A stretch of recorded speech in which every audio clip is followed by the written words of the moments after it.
Hello, this is Let's Talk About Myths, baby, and I am your host, Liv, back with a new conversation episode, and I'm really excited about this one. It is with returning guest Gillian Glass. Gillian was on the show like years ago now, which is so weird because I swear it was like not years ago, to talk about epiphanies. And so we talked about them in mostly Greek mythology, but it was just this idea of an epiphany, which is like a god just like showing up. And I just remember it was all about the smell, because there was a smell. Anyway, delightful past episode if you want to go re-listen. But this time, Gillian and I were chatting, and she mentioned she's been working on a new project, and obviously I was so down. And so her research this time is all about Jewish travel narratives in the ancient world. And okay, I mean, you'll hear me say this like a handful of times in the episode, but like I try to stay very far away from religious texts that are still in use today, because I don't like interacting with people who could be mad at me for treating their religious texts like the text that they are, which is ancient texts like anything else. And that doesn't discount the religion. It's just that is how ancient texts work. That's a fact. And so I just try to kind of often stay away from that. But obviously Gillian is coming at it from this like ancient history perspective. And so I was like, okay, I'm down. And all to say, it's a really, really interesting episode. We talk about these Jewish travel narratives, which were coming out at a time when the ancient world was going through so many changes and there's so many different regions. And so obviously we're going to talk about the region in question, the Levant, and we talk about the Jewish history there, which I just want to make like really on the nose, smack dab obvious that like the Jewish history there does not negate the Palestinian history there, and nor does it, nor does the Palestinian history there take anything away from the Jewish history, because this was a time when there were so many different ancient peoples living together. Borders did not exist. I mean, even now borders are made up. And this is just a time of travel, of movement, of ancient peoples. And it's really fucking interesting. We had an incredible time. I don't know why I keep swearing. Just a heads up, this was recorded a few months ago now. I don't really think there's any point where that is obvious, but like, I like to explain. And just to put a horrifically fine point on it, because of the world that we are all experiencing now, and I say that recording this on January 29th, 2026. The supremacy obsession of Western civilization does not benefit anyone except the super, super, super rich, super privileged people. And this is the best time, I think, to be like looking at the ancient world and history generally. And recently in one of the introductions I recorded, I really just vaguely touched on the horrors of the ICE attacks on U.S. civilians and undocumented people. It's an attack regardless of immigration status. But I made a reference to the fact that Anne Frank was an illegal. And I think that is absolutely relevant and valid. But I've recently, seen a lot of people talking about the American history of slave catchers and how that is a much more apt point, and how the Nazis actually learned a lot from the system of enslavement and Jim Crow in the States. So I just want to put a really fine point on it too, that what we're watching now is is not them borrowing from the Nazis. It is, in fact, very, very tied to American history. And simultaneously, I think it's important, especially as we are watching the utter horrors of what the state of Israel is planning to do with one of the oldest cities and regions on the planet. You can look up almost any map of the Bronze Age and you're going to see the city of Gaza. And so as we all watch what Israel and the US, those horrible besties, what they intend to do, and the propaganda that comes with that, I think this is a really important time and episode for me to point out some news that may have gotten missed amongst all the other horrific news. So you can look this up. It was reported on 8 or 9 days ago. The Trump administration asked Penn State University, I believe definitely Penn, there may be more than one.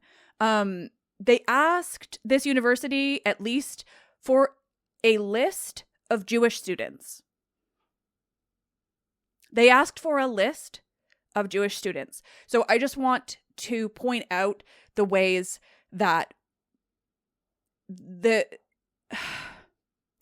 I am not Jewish, so I don't want to pretend that I have any authority on this matter, but I do have eyes and knowledge of history, and the modern state of Israel is not about making Jewish people any safer, because Netanyahu's best boys, the Americans, are willing to ask for lists of Jewish students. I just thought I don't even know how to wrap this up because I thought it was really important. I didn't want to put it at the end. I wanted you all to hear it up front. And all of that said, here is a really fun episode where we look into the very, very, very ancient history of Jewish travel narratives across the ancient Mediterranean.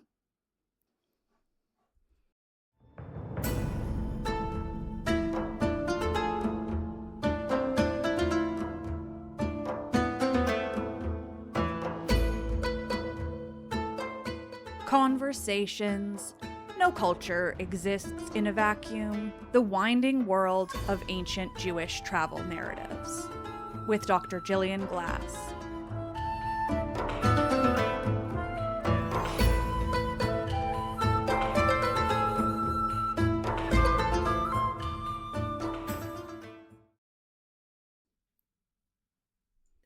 I'm so excited to have this conversation with returning guest Gillian Glass. And mostly because, okay, this is how I'm going to preface it, because there's so many things going on here. I really typically try to stay pretty far away from modern living religions because I am not amongst any and don't particularly care for a lot of the ways that the organized religions behave. And I say that as organizations, not the faith. But the thing about, obviously, what you're looking at, which is Jewish travel narratives. Yes. Yeah. That we're melding so much ancient history with like what is obviously still a modern religion and everything. But I'm just so fascinated by the ways that this intersects. And I don't know, this is one of my first forays into any kind of biblical anything.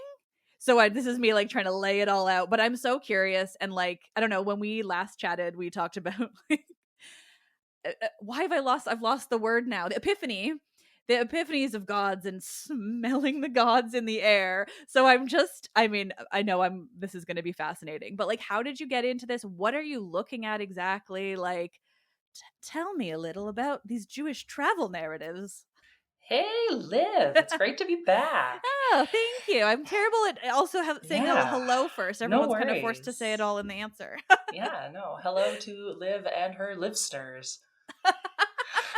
That's the first use of that, and I'm not mad at it. Oh, Livsters. I love it when I get to be the first to make a bad joke. Yes. All right. Well, it's great to be back. Thanks for having me back on. Yeah, ancient Jewish travel narratives.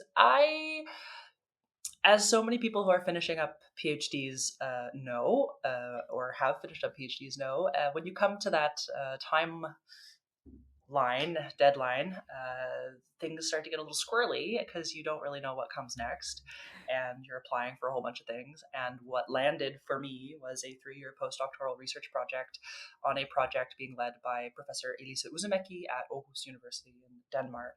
And she had won a European Research Council, ERC, grant to study ancient Jewish travel narratives. And the project's title is actually an interdisciplinary analysis of ancient Jewish travel narratives, which is sort of smushed and shortened into Aninan is what we call it. So I've been living in Denmark since January 2023, and I've got 2 wonderful colleagues on the project, Ilko Klaas and Anat Shapiro. And all 4 of us are working on different ancient Jewish travel narratives, and we're doing it from different methodologies and perspectives and sort of doing different kinds of things with ancient sources. And travel narrative and Jewish travel narrative, all of the terms get held very broadly and very loosely because, as I'm sure you have encountered and your listeners have encountered, definitions matter because on some very simple level, it's about what you include and what you exclude from your study. And travel narrative is a category that was very, very heavily influenced by the 19th century literary and cultural and historical world, but very specifically by the grand tour experiences of elite European, particularly Northern European young men who would then travel to Italy and Greece. And this is a part of, in the big picture, it's a part of how the 19th century and certain colonial European, Northern European perspectives used parts of classical history to self-define. And so you can think of Lord Byron and his travels, or Keats and these kinds of characters, right, going around the Mediterranean world and poetry like Ozymandias, right, and I saw a colossal foot in the desert kind of thing, right? And so that very like, sorry, I just want to, because it's is the word is not, my brain wants this to be orientalizing, which is not really because of the region, but it's just that way that it like, it's othering. Yeah, othering. Yeah, it's this kind of like, they're from this like really wealthy area that has already done so much colonizing and has basically decided it owns that enormous portion of the world culturally and physically and all of this. And then they're going around and learning all of these things from these like these ancient and, you know, different, less intelligent people somehow. I don't know. There's just so much implication in these things. And it's one of the, I don't pretend to be an expert in this sort of thing, but from memory, it's one of the critiques of not just Edward Said, but of how his work has been used, in that when it's called orientalizing, that's air quotes fine when we're referring to peoples and places and cultures that are from the giant air quotes Orient. Yeah. But what do we do about Egypt? And what do we do about sub-Saharan Africa? And what do we do about the indigenous peoples of what we call North and South America? And what do we do about the way Northern Europe has used Italy and Greece? Because they're not east per se. Yeah, they might be south. They might be west. But what they did is so similar. And it's the other, right? It's the othering and the exoticizing and the fetishizing and the way in which that other is used in the creation and the imagining of the self, which is deeply problematic, to say the very least. And to just, I mean, put even a finer point on it, the way these things contributed to the you just used the word and my brain is so gone. But the way these things contributed to the myth of like Western civilization, I think, to like really put that term on it, because it's the ways, that this kind of the grand tour people of the like very wealthy, very quite white, you know, imagination of mostly British Empire, and how they created this myth of Western civilization from these ancient people. Absolutely. And so to, jump back off of that into how we define a travel narrative, because of the origins of travel writing and travel narratives as a genre, and we can get to this whole conversation too, but literary genre doesn't come to be the primary mode for writing and interpreting literature until sort of 18th, 19th century. And so in this world of the grand tour, travel writing is something that is by, for, and about particular kinds of male bodies moving through certain kinds of spaces and for leisure.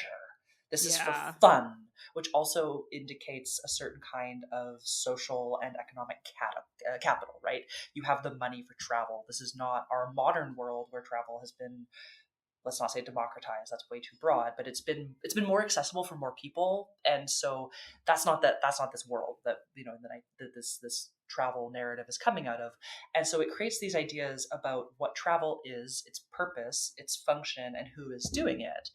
But that's not the only kind of travel, which is also why some people refer to these kinds of things as mobility narratives and not travel narratives, because mobility encapsulates wider concepts of travel. So it doesn't have to be, jumping into our classical text, it doesn't have to be Odysseus coming all the way back from Troy and having his great wanderings, which, depending on how you want to map those, are either to the Pillars of Hercules or all the way to the air quote New World and back. Who knows?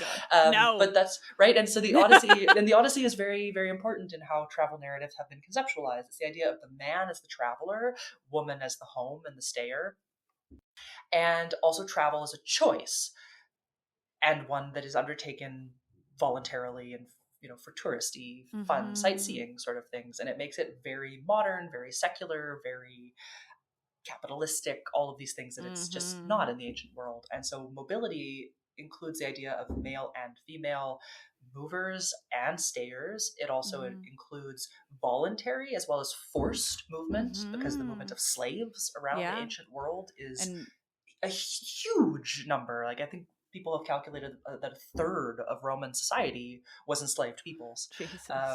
Right? It's absolutely a slave society. Right. So we're studying Jewish travel narratives, and so these are the concept of travel narrative is defined very, very broadly. Oh, because another big part of how travel narratives are conceptualized often has to do with these big grand adventures, and these are from the myths we know: Theseus, Perseus, Abraham, Isaac, Jacob. These are men who are doing these great big wanderings, quote unquote hero journeys. Very much. And even, I mean, Joseph Campbell was once asked about what the heroine's journey was, and he, you know, to the great irony of all this, was at a women's college. I think he was at Bryn Mawr, but I can't remember. But he was a professor at a women's college, and a woman asked him about this, and he responded something like, well, women don't need a journey because they are the prize at the end, and they are what bring men home. And that's a massive paraphrase. I mean, it won't be the first time I say that there's no point reading Joseph Campbell. But I'll say it again.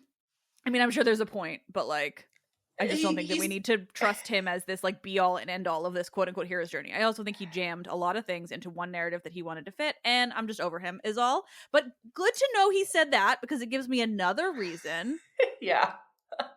Yeah, no, he's definitely sort of at the apex of a certain monomyth universalizing trend of certain kinds of literary studies that I think a lot of us have tried to move beyond.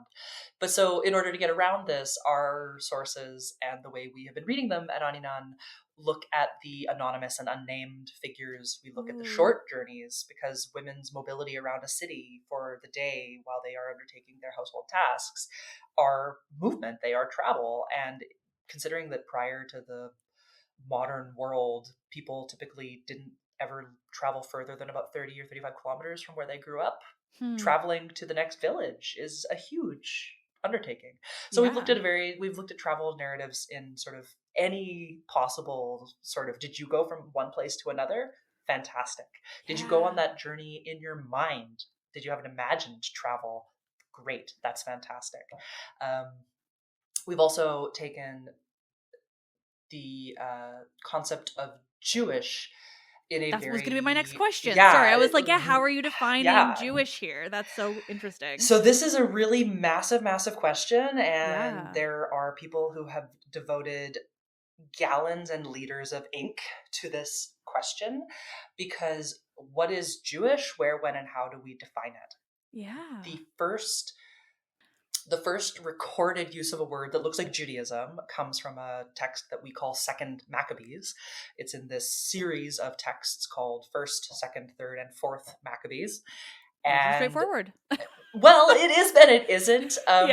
Fourth Maccabees is thought to be a massive rewriting of a very small section of Second Maccabees. Sure. I love the ancient world.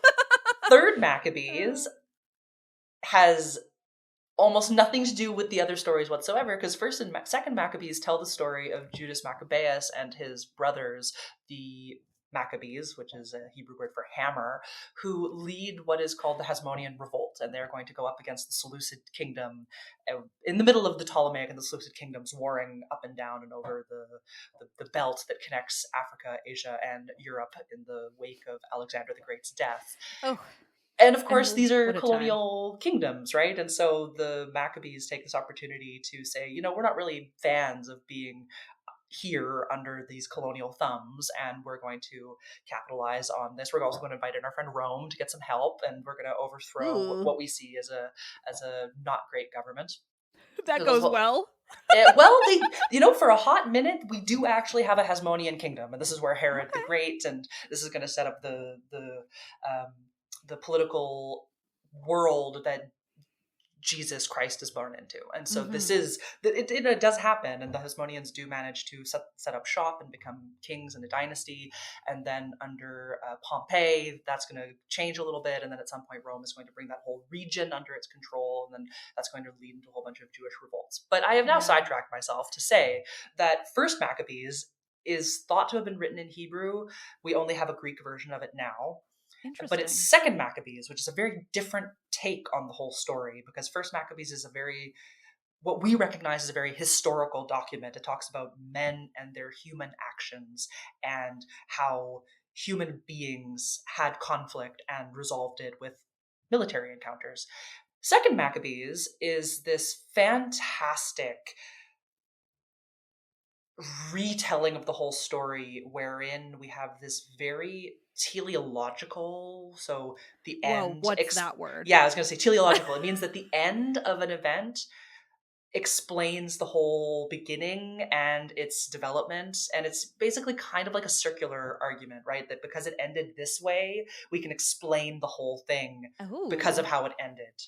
And so the teleology of Second Maccabees is basically that Judas Maccabeus was chosen by the God of his people and his ancestors, and this God is the sole author and arbiter of all history. And so if for a time being the Seleucids and the Ptolemies were able to take over this territory and rule it, it was because this God permitted it to be. And so you have to then ask the question, why is this? And within the ancient Jewish texts that are called Deuteronomistic histories, so yes, like the book of Deuteronomy, the whole of Jewish history can be explained by a cycle of basically living in harmony, where you follow the rules given to you by your God, and then there's a rupture of this, which means that you have to be punished for breaking the rules, and then after you have repented, then there's going to be a return to this peaceful living.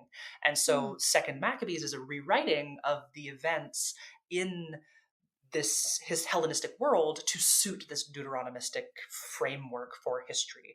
It is because the ancient Jews, ancient Israelites are not living in harmony with the rules given to them by their God, that the Hellenistic forces of, well, first Alexander and then the Ptolemies and the Seleucids are going to be able to come in, take over the territory.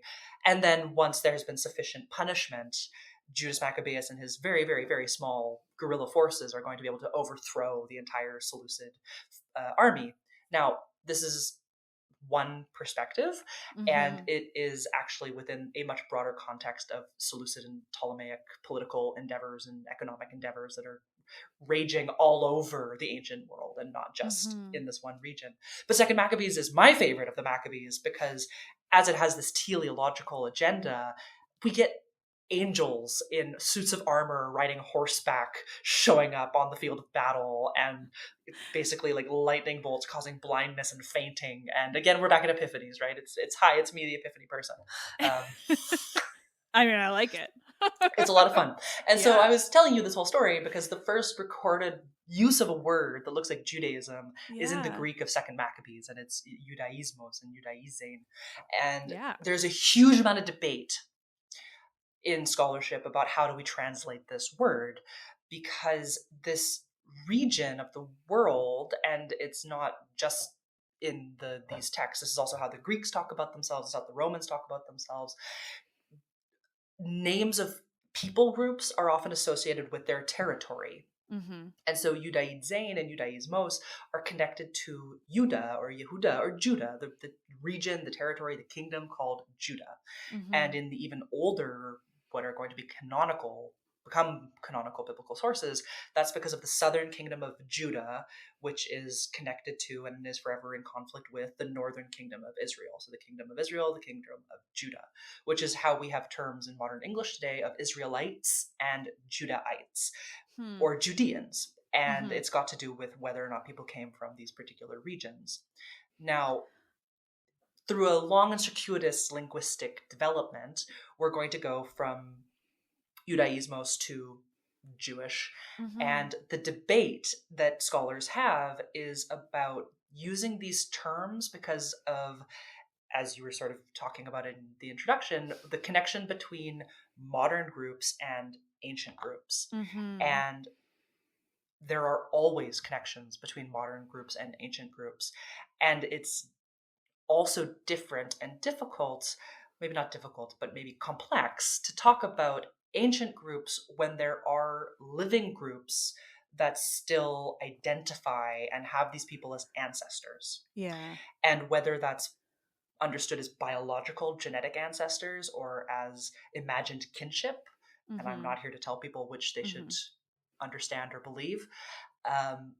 It gets complicated because, and this is the case whether we're talking about ancient Judaism, ancient Christianity, ancient Greeks, ancient Romans, ancient Egyptians, these are stories that have been, or peoples and archaeological evidence that have been used in modernity in certain ways that are connected to the ancient sources. And how that is connected, how do we do this in a way that is academically rigorous but also sensitive both to the ancient world and to the modern world? As you can imagine, this gets very complex and very messy. And in the English scholarship world, because there's a different conversation that goes on in any other language, and scholars do point this out, the use of Judean, Jewish, Judah, Judaism, Israelite, these are very specifically English issues because different languages have had different linguistic developments. Yeah. Jewish tends to be the broadest term. It encompasses texts and peoples who were in the region that was called Judah and Israel, and also those people who were a part of that ethnic group who were in Alexandria, Antioch, Rome, etc., etc. And it's just this biggest catch-all term. Yeah. And I think this is, I also just want to kind of use this opportunity to point out to people too that like it feels so obvious, but I think in today's world, it's really important to remind everyone that ancient regions were not finite. Like they were defined by themselves and by the people around them, and there were no borders or modern city states. And so there are a lot of names for regions that don't devalue other names, is I guess what I'm trying to say, because I do obviously just want to point out that a part of this region was and remained to a degree called Palestine in places before the Romans. I just want to point that out because it gets commented to me on the regular. This is a region that has changed names a lot and ownership, but the people themselves, that's a different question. And yeah, this is just ways of ensuring that my listeners don't think that I'm suddenly ignoring Palestine. I want us to understand the ancient history of the region broadly, and just to know that like there were lots of names for this place, and there was a time when the Romans came in and solidified things, but up to that point we are talking about an ancient people that were moving around and things were changing, and so many different names exist because whether the Greeks were talking about them or they were talking about themselves or the Egyptians were talking about them, like this is it's not cut and dry, and one does not devalue the other. Absolutely. And every text has its own perspective and uses language that is both connected to and different from the language that is being used by others. And so one text might focus on the region of Judah, another might focus on the region of Coelho, Syria, one might say Palestine, one might be talking about Samaria and the Samaritans, or Idumea and the Idumeans. These are other peoples who were living in this region, and Flavius Josephus, for example, talks about Idumeans and Samaritans, and not only him, but as an example. And so there are lots of people, and there's lots of movement, because that's the other thing. And thousands of years, which we also love to forget, or like try to squish into one. I mean, centuries, certainly, but also thousands of years, and it just, things are not always cut and dry. Absolutely. And we have all kinds of textual, what do we call them? Textual complexities, maybe, about when and where we have our documents. And so it's easy to look at the texts that are going to be canonized in the Old Testament or the Hebrew Bible as an example. We have some fragments of many books that were found at Qumran in the Dead Sea region. But prior to that discovery in the 1950s and 60s, the oldest manuscript we had for the Hebrew Bible was the Leningrad Codex, which is a medieval document. Wow. And the same goes for Euripides, Plato. Most of the actual manuscripts we have for these items are medieval or later. And we are fairly confident saying that they probably date to a certain time and place. But unless you dig something out of the sands, you can't actually... No. And then that we also shouldn't mistake having an object from a particular time as being the original, right? It might be a 27th version of something, and the relationship of textual written materials with oral cultures is one that is, again, not my wheelhouse, but is a very complex one and is worth remembering. So these stories... And the connection between texts and archaeology, or rather the ways that we're, like, in this case, we're talking about text sources, and like with anything, that doesn't mean that, you know, there's like there's also an entirely separate side of the archaeology and the material culture. And not to say that they don't talk to each other, but just to tell the audience, in this case, we're talking about text sources really specifically. Absolutely, for sure. We're talking to, I'm not an archaeologist, and we're talking about text sources. And to speak to this complexity, one of the other key words in the project title is intersectional.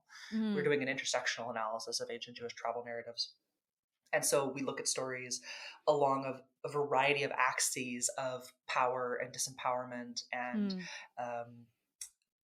enfranchisement and disenfranchisement, some of which are male and female, man, woman, or, you know, eunuch, slave, enslaved, I should say, free person, manumitted person, disability, age, ethnicity. Are you a quote-unquote citizen? Are you growing up where you were born and you are a part of a hegemonic culture? Are you a part of a minority in a diaspora community?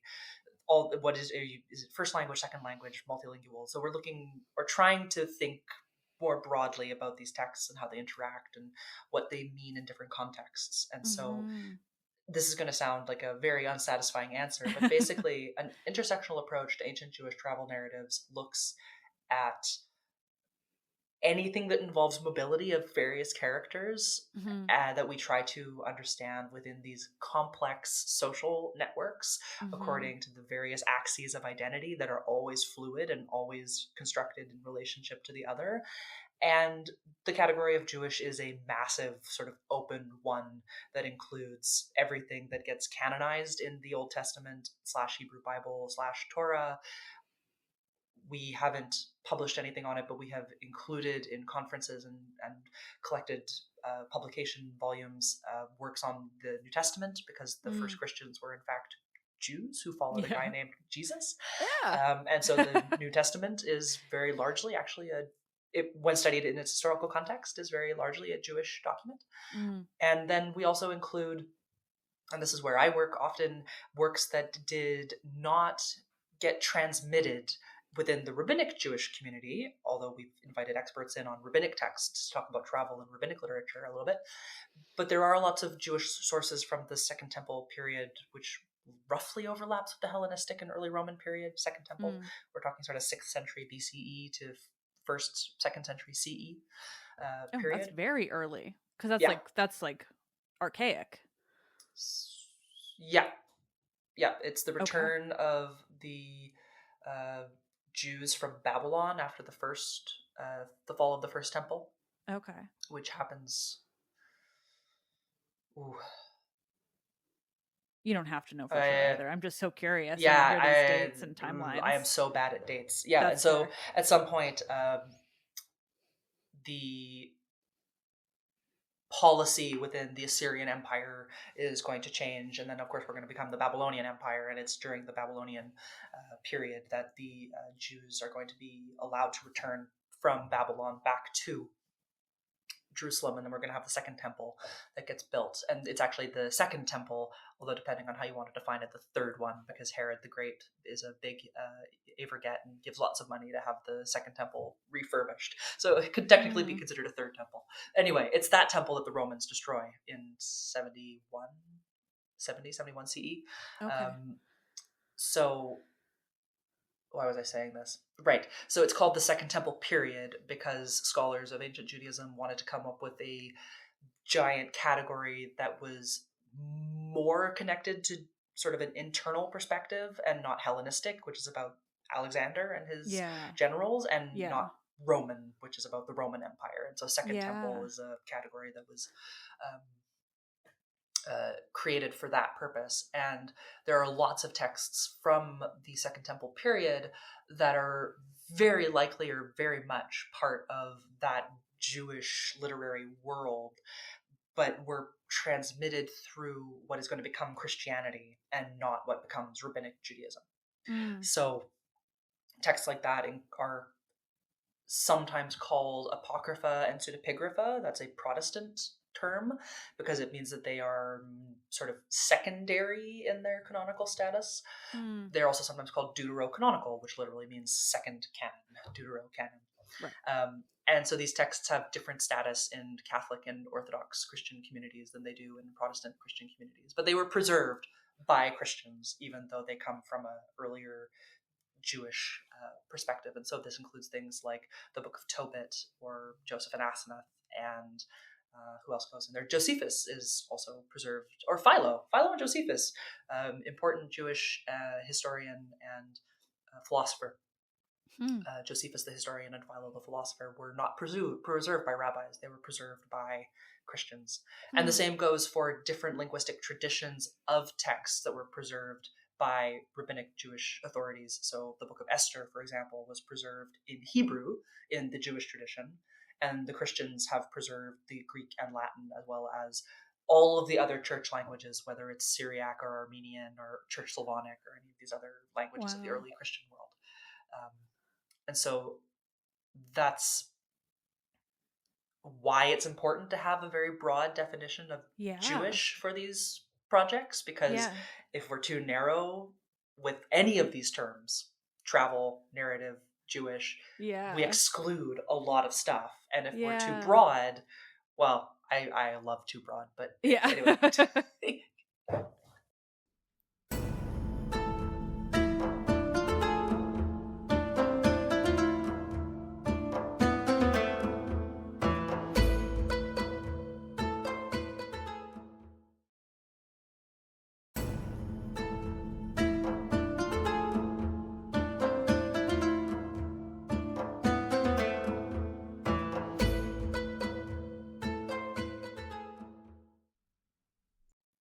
Yeah, that's so interesting. I mean, also just like telling me all this, like I mean, I have a vague timeline. Like I said, I try to stay away from like more modern religions because it opens up doors with listeners that I don't feel like opening. But that's I am fair. Let's keep those doors closed. We'll close those doors. I'm just so keen on the ancient history of it all, though, and like.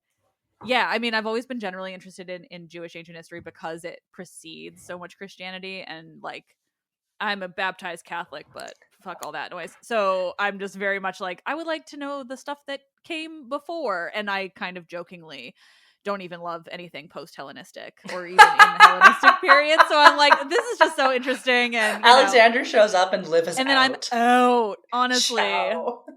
We're joking about this because actually Michaela's putting together a whole big series on the Hellenistic period, and I'm just going to keep making jokes about how I don't care about it, and that's why she's doing it.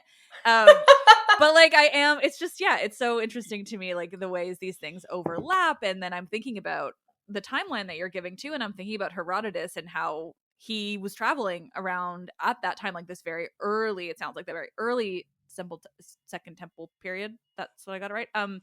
And yeah, that's just really interesting to hear that those kind of moves were being made. And like now I'm thinking about like, at the time the Greeks were calling at least a strip of land on that coast, they were calling it Palestine, as well as, you know, the people that were there, and surely had different names, connected names. Like there are just so many names for these regions. Like it's a good time to remind everyone that Greek is not a name that existed back then either. Like, you know, in the same way that the Greeks weren't quote unquote like real back then because they didn't have that word. Like, you know, it's just, Right. They're more likely to yeah, say, I am an Athenian. I am from exactly. Syracuse. I Yeah. am. Like the word Greek is Latin.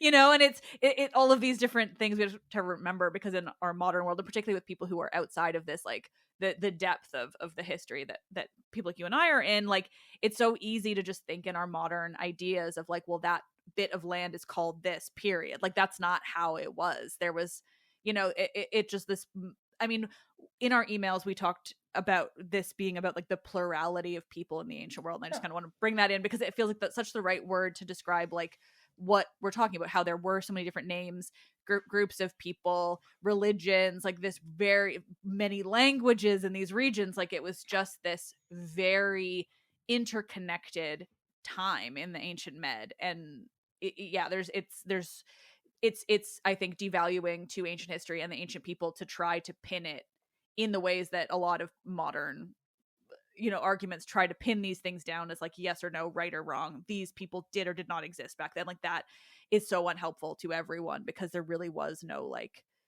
definition of so many things. Like even the way you're defining Jewish, like this very broad definition, right? Because there is no other way to define these things in, Right. we're talking ancient history. And it's worth saying here that no people group has ever been a monolith, right? Mm, And it sounds a bit reductionist or even cliche to say that in some ways, but it's true. Whether it's an ancient group or a modern group, groups are not monolithic. There mm-hmm, might be archetypes, stereotypes, mm-hmm, tropes, topoi. And again, this is where definitions are both helpful and necessary, but they also can get in our way, right? mm-hmm, We do need to have some kind of working definition for anything, otherwise we can't study it. mm-hmm, But if we hold that too rigidly, we lose track of what we're trying to look at. And so if I take as an easy example, there has been a long-standing presumption in the study of some Second Temple literature, or a lot of Second Temple literature, I should say, that sources believed to have been originally written in Hebrew or Aramaic would have come from Jerusalem. Was probably the big literary production site with the making of manuscripts, because that's where mm, the temple and its scribal activities were. But they could have been produced anywhere in what would have been the kingdom of Judea, the kingdom of Israel, Samaria, Idumea, Palestine, that whole mm-hmm, region.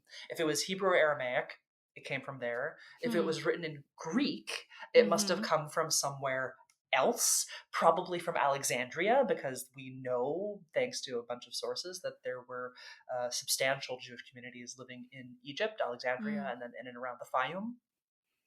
But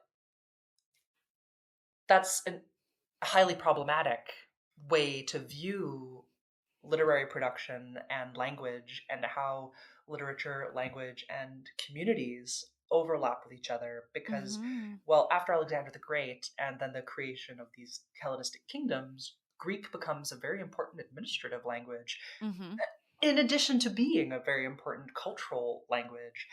And it is in these middle spaces between the colonizer and the colonized that you have lots of cultural production as identities are negotiated on both sides.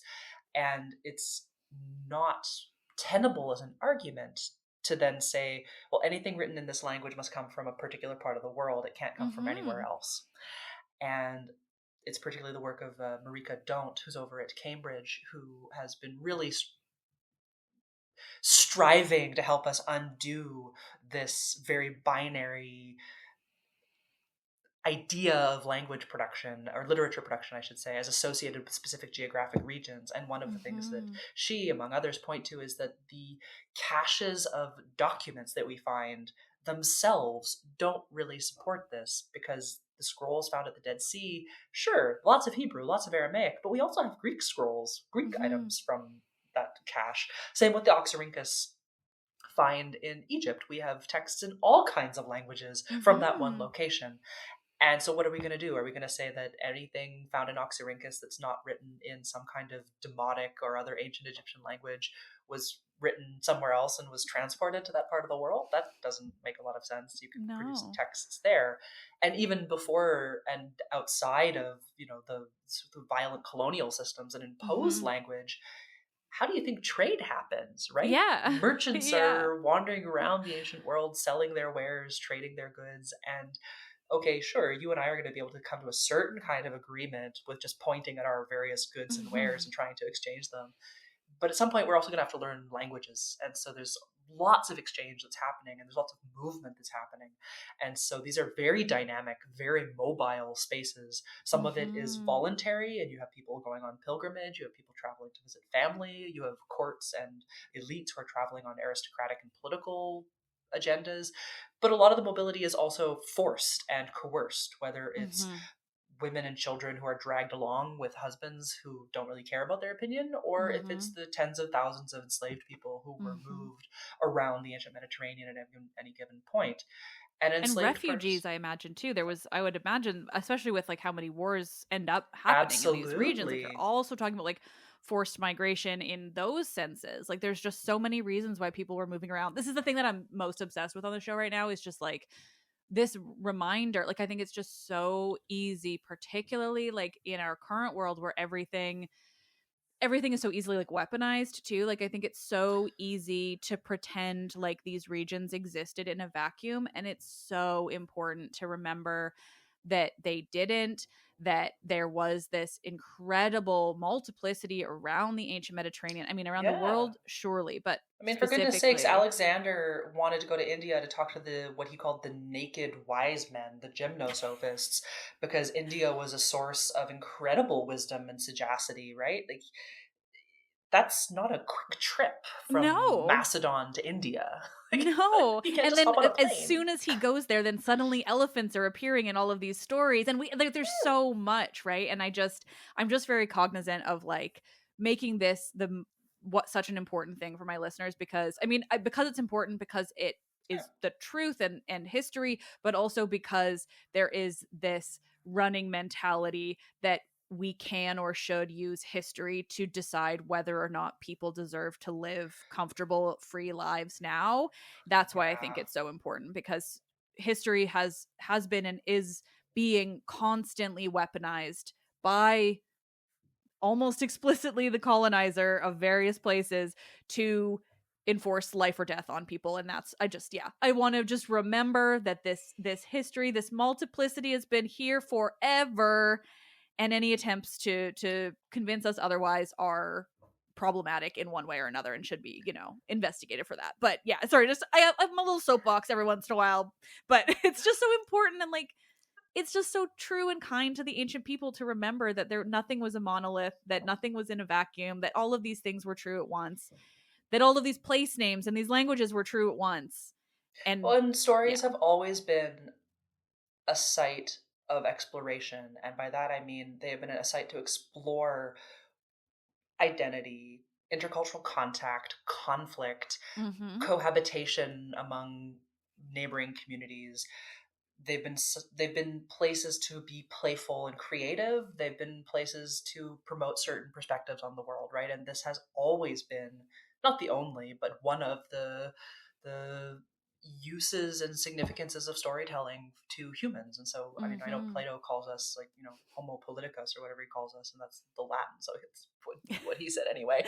But like in many ways, we're not so much humans. I mean, we are political creatures, but we are human storytellers. Like storytelling is very central to our existence as people. So these stories come from incredibly diverse, complex worlds, and they represent incredibly diverse, complex worlds, whether it's something that we are going to classify as a Jewish, Christian, Greek, or Roman source. And so it's been one of my great delights, even in my PhD work, when we were talking about epiphanies all those years ago. It's one of my great delights to see how ancient Jews, alongside Greeks and Romans, and then later Christians, they do similar things. It's not to say that they're telling the same story, and it's not to say that they are necessarily receiving or interpreting or adapting Greek and Roman sources, but the same literary strategies appear over and over and over again. And sometimes, yes, in direct response to each other. Of course, that does happen. But there is so much shared experience across these sources. And so, as an example, I wrote a piece a while ago where I compared the metaphysical travels, which is to say the not real, not physical travels of air from Plato's Myth of Air, which is at the end of Plato's Republic, that great big treatise on the soul that uses political metaphors to talk about. We won't pretend I've read the whole thing. It's all good. People think of the Republic as being this great political treatise that every now and again talks about the soul, or what we might call proto-psychology, to theorize on political life. And no, it's absolutely a treatise on the soul and on proto-psychology that uses the city, the polis, as a metaphor for an internal existence. And so at the end, we have this allegory of Air, who is a soldier who dies, and he travels to the afterlife, and he sees the eschatological reality of death and the choices people make after they die and how they are reborn. And he is charged by these afterworld judges. They're unnamed, they're just judges. He is charged with returning to the land of the living to tell everybody about his experience, because Plato is trying to convince you that only philosophy will teach you how to make the right choice in the afterlife, so that when you are reborn, you will live a good life.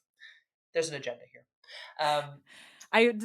This is my time for a silly joke that I heard years ago from Classical Studies Memes for Hellenistic Teens. Ben over that account. Yeah, who said that Plato invented Socrates to sell more philosophy. And I just really enjoy that, and I think that's a good, I mean, not that Socrates was he was a main player in the Republic, because he's a main player in everything Plato did. Yeah. But specifically, Plato was all about convincing you that philosophy is the only way. Yeah, of course. And so it is well documented that Cicero, several hundred years later, is going to write something called The Republic. And he's not necessarily talking about proto-psychology, but Cicero is talking about Roman values and Roman politics, and is reflecting on what it means to be a good Roman. Cicero is very invested in the idea of the ideal statesman. And we know Cicero in school, and I'll never forgive him for that. Fair enough. You don't have to forgive Cicero, Liv. I don't like Rome, and he's a major reason. I can understand that. He's a particular flavor. And so Cicero in his Republic has a dialogue between a bunch of characters, and one of the main characters is Scipio, and Scipio is going to tell a story of a dream he had when he was in North Africa at one point, right before the beginning of the Third Carthaginian War. And it's all about, interestingly enough, Scipio's travels up to the heavens, and he sees the cosmos and the stars and the planets and the harmonies. Well, Air also saw the planets and the harmonies and the cosmos while he was traveling around the afterlife. And actually, Cicero directly references Plato's Republic, so it's a very clear intertext. In case it wasn't obvious enough. Yeah. So Cicero tells us that he is referencing Plato. Yeah. And there's been lots of work comparing these two, but what I did is I brought in a text that is called the Book of the Watchers, which is the first 36 chapters of a big composite work called First Enoch. First Enoch is a Hellenistic era Jewish source that was preserved in its entirety only in Ge'ez, which is ancient Ethiopian language. And a whole bunch of fragments were found at Qumran in the Dead Sea Scroll collection, which was very exciting for scholars because it meant that they got to put to rest whether or not there were earlier Hebrew and Aramaic versions. It was a big debate about all of this. There are also big chunks of these first 36 chapters that are preserved in Greek through the Christian tradition. Now, this is one of the texts that is often called an early apocalypse, because it has this whole vision of Enoch, multiple visions of Enoch, I should say, about what happens to the good and the bad after the end of all things. And you have these visions of both damnation as well as blessing in the afterlife. And you have this very dramatic vision of the heavens where God lives and the house of God, which has floors of ice and walls of fire and things like this. I'm probably misremembering a little bit, but it's a very dramatic story. And it has massive influence on what are going to become the New Testament texts in various explicit and implicit ways. It's also going to have big influences on things, not just the Book of Revelation, but on later Christian thought as well. So it's a very important source for understanding the transition of certain kinds of Jewish thinking into what is going to, or Second Temple Jewish thinking into what's going to become Christian thinking. And scholars have, for a very long time, noticed that there were certain similarities between parts of the Book of the Watchers and Plato's myth of air, as well as Cicero's dream of Scipio. And there are scholars who were more or less willing to say, yeah, there's this similarity or there's that similarity. For example, in both Plato's myth of air as well as in the Book of the Watchers, eschatology, and so that comes from the Greek word eschaton, meaning the end. And so eschatology is basically thinking about or writing about or studying the end time, or what happens after the end time. And it's often connected with ideas of the eternal soul and judgment and either blessing or damnation or these sorts of things.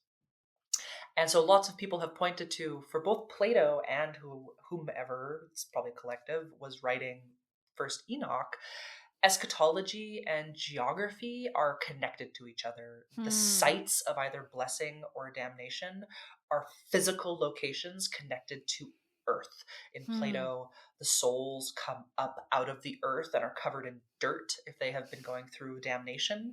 How a disembodied soul can be grubby and schmutzig, covered in dirt, don't ask me, I don't know, but it works for Plato, so we'll just leave it be.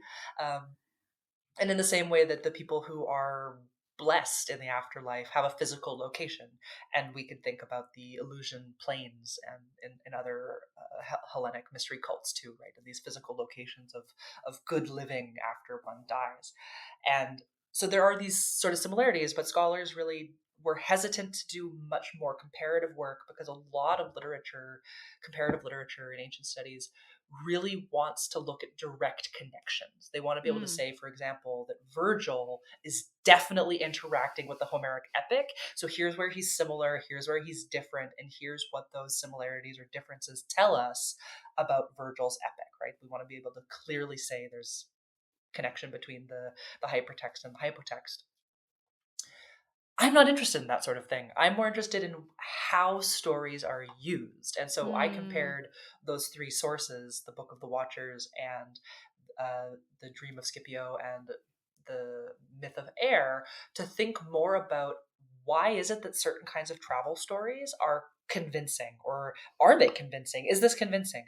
And so in short, my argument was that these three stories have an incredibly powerful rhetorical strategy, which is based around similar literary tropes, which are predominantly pseudepigraphy, epiphany, always, and the ways in which travel itself, and especially cosmic or intergalactic travel, taps into really key understandings of authoritative narrative in the ancient world.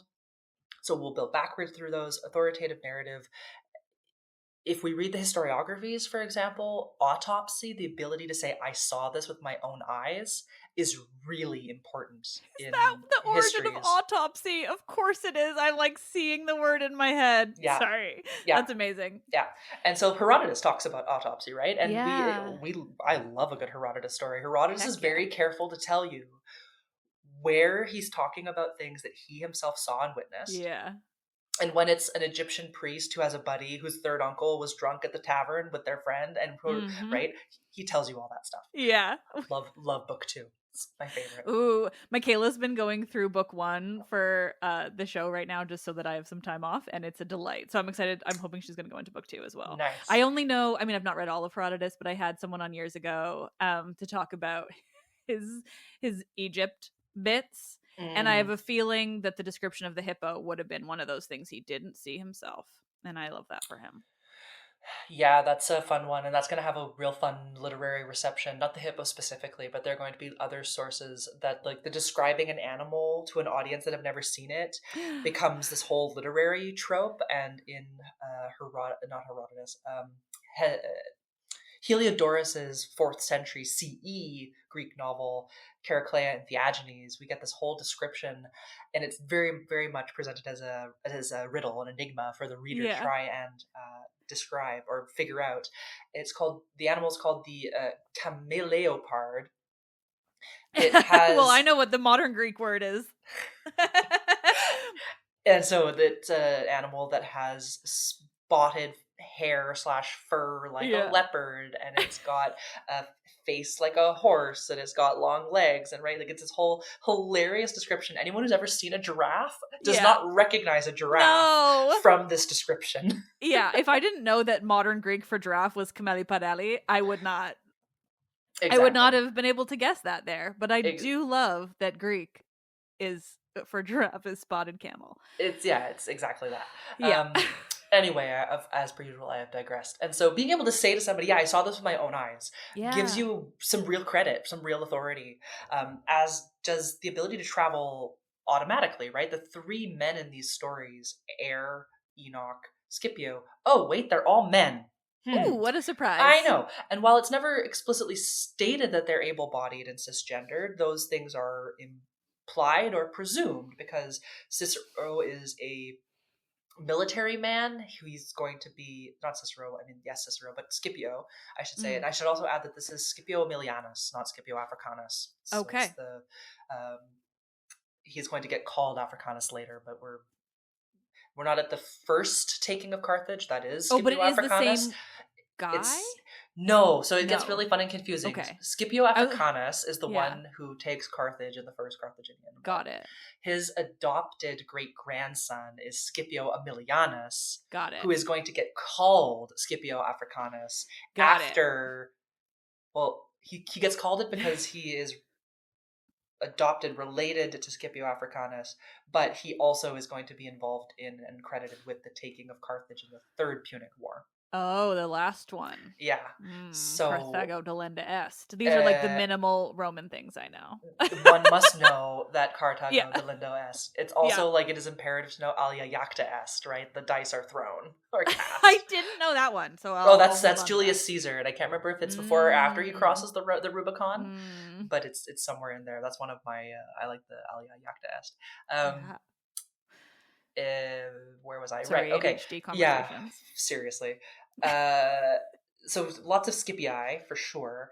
And so as a military man of the Roman elite, Scipio has all of these social and economic capitals, right? Like, he's got so much privilege and so much status, and his travel and his movement is connected to this. He is a part of the Roman army. That is why they are in North Africa to begin with.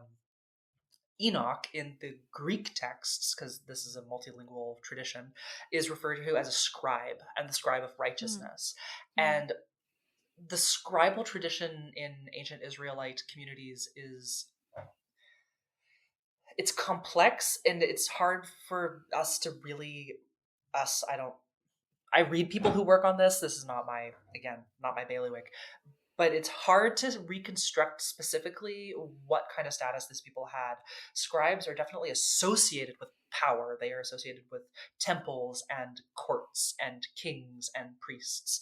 But whether they are themselves powerful figures in that way, they have a lot of power, writing things down, being the master of the words. You have a lot of power to change and alter and adapt, right?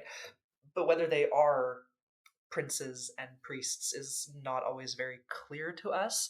But there is, by the time we are in this Hellenistic world, a certain kind of male elite masculine authority that comes with the title of scribe. And so to say that Enoch is a scribe means that he has a complete able body and is a dude and all these things. Exactly, right? Yeah. And so all of these things also then become circular in why they are authoritative, right? It's because he has all these status markers that he is a figure who we can trust to go on this trip and to say that he saw what he saw, and then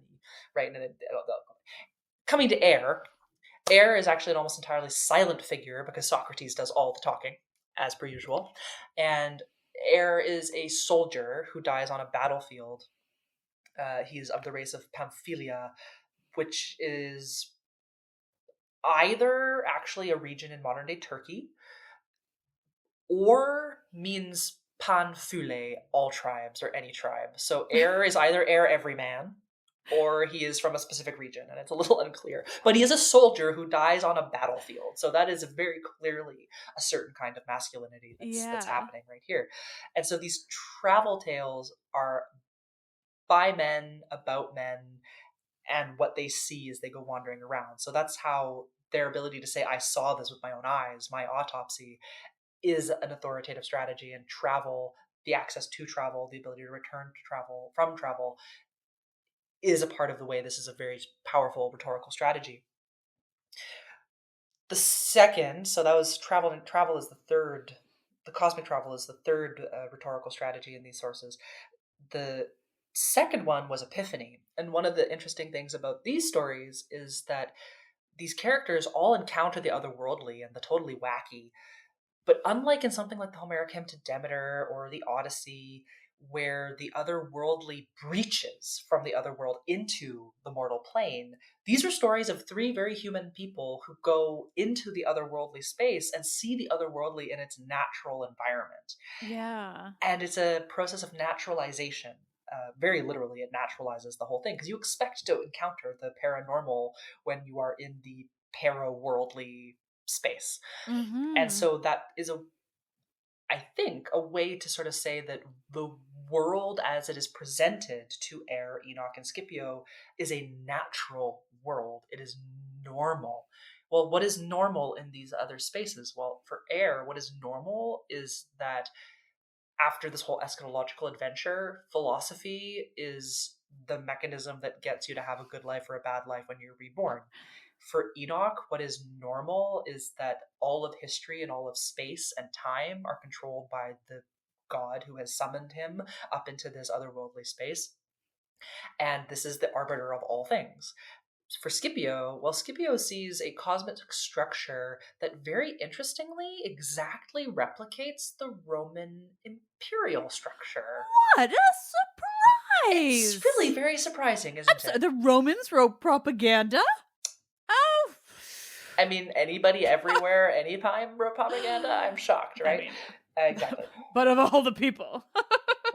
Yeah, exactly. So all of these stories are using the epiphanic experience to legitimize and talk about certain kinds of perspectives and certain kinds of worldviews, whether it's a more local, communal focused worldview or whether it's a more imperial, global, universalizing worldview.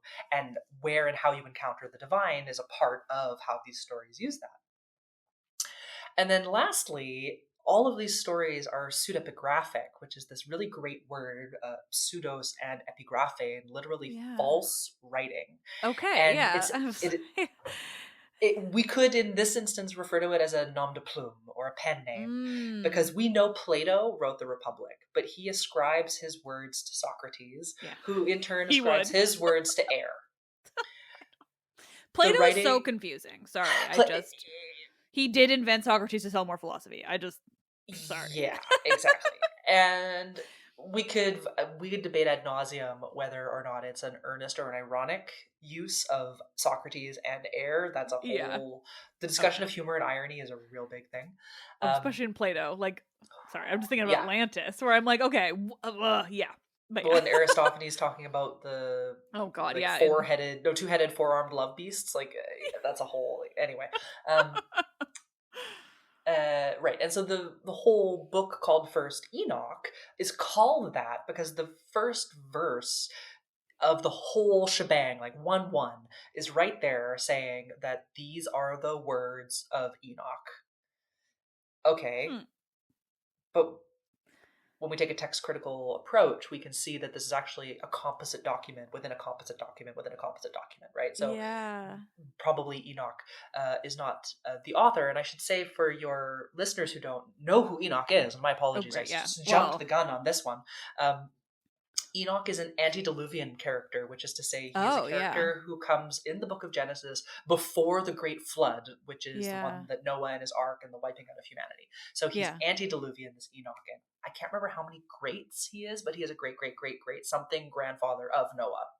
Okay. And we have these very enigmatic lines about Enoch in, I want to say, Genesis 5, where we know that he lived 365 years and he walked with God. And at the end, he was no more because God took him. So Enoch isn't said to die, and he lives 365 years. Well, that sounds like a solar year. Yeah. So, and this gets a little complicated based on the texts that have survived and what we can and can't argue. So there's a debate around whether or not the stories preserved in First Enoch predate Genesis, or whether they, Mm. which would mean that Genesis, when it talks about Enoch, is condensing stories Mm-hmm. about Enoch, or whether First Enoch is after Genesis and is therefore expanding things Yeah. preserved. I tend to think that Genesis is probably shortening, because those are some pretty specific things.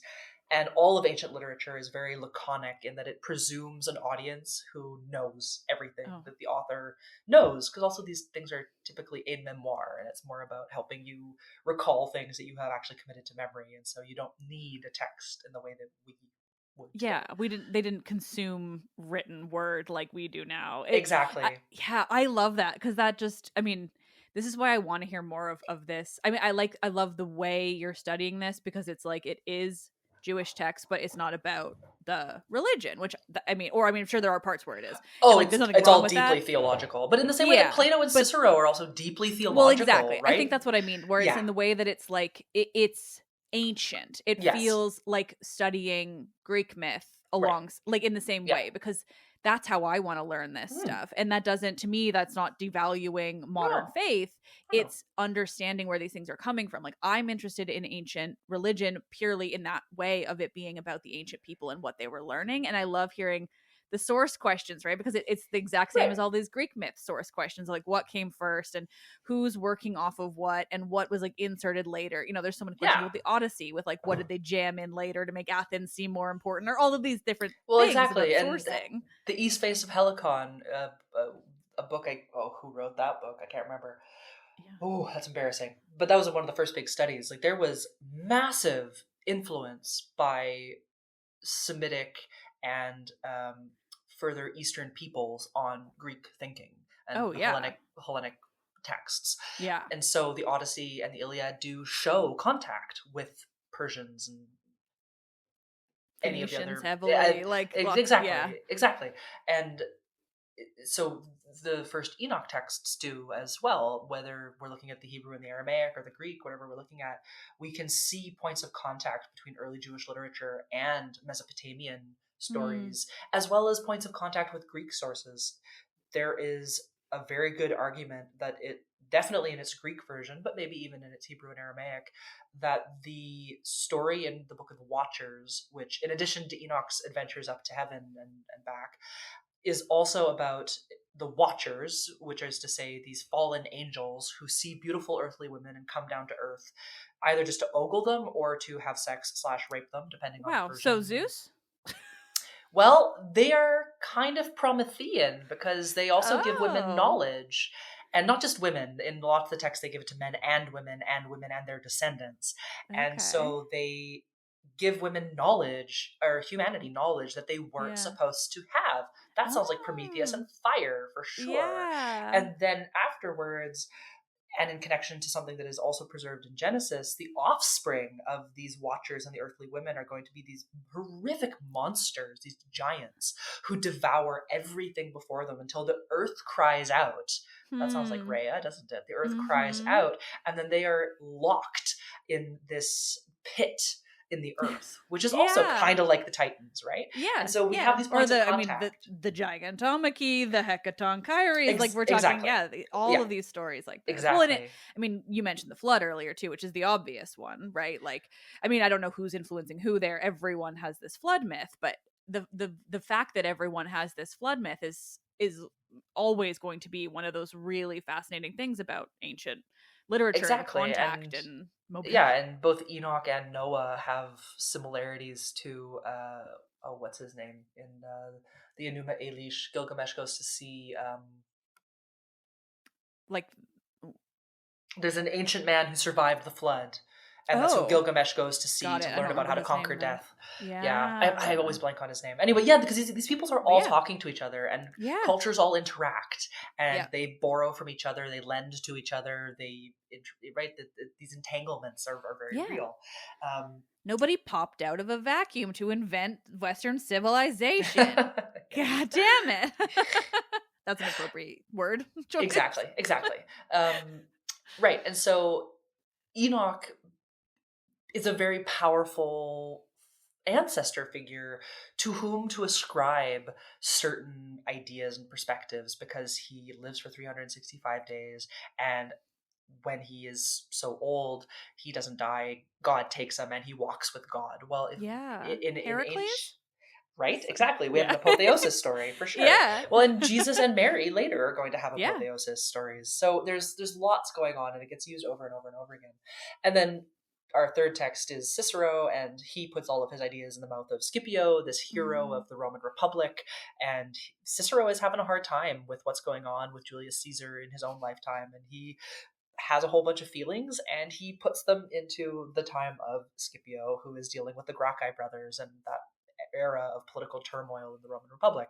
And so all three of these stories use pseudepigraphy in some way to take ideas that are very historically and socially contingent. They are the ideas of either one author or one group at a particular time responding to a particular issue, and they put those issues into the mouths of others. And when I say that, it's not meant to sound nefarious.